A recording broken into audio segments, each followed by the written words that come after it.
Hello po mga ka-Team EDSI, kumusta po kayo? Sana ay nasa mabuti po kayo kalagayan. So, ayan po yung topic po natin ngayong araw na to, no? Sa Edu ay ayaw nga pong nahihirapan si Fiancé dahil apektado din po siya, ano. So, sana all true love na nga ba yan? At kita naman po natin na ang lakas ng fighting spirit ni Edu na sabihin yung mga bagay na nagpapakilig sa viewers kay Fiancé habang naandyan nga po ang magulang nito.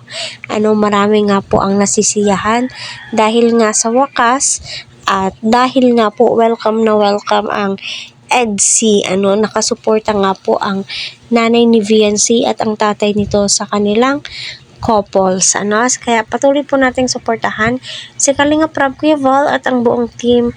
Huwag po natin skip ang kanilang ads po para sa ganon ay marami pa pong kababayan po natin ang kanilang malingap. So, doon nga po ay may mga aral po tayong nakukuha minsan dito sa mga videos po, lalong-lalo na andyan si Sir Olives, isa po siyang pulis, So, panoorin muna natin yung topic natin. Sa mga ito, kung mahirap pa or kasi alam mo yung pagka nahihirapan ka siyempre, nahihirapan nila ko. Pag ikaw naman, masabi ko yan ang nakita ko, nagbiligan ko.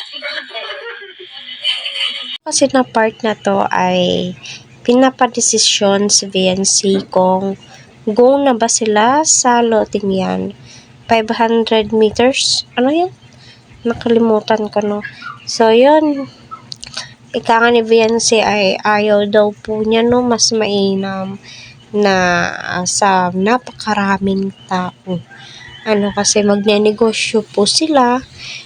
So, mas mainam yan, Fiancé. At saka, napakamahal. Sabi nga ni Kalingap Rob ay ni Edu ay mahal nga po.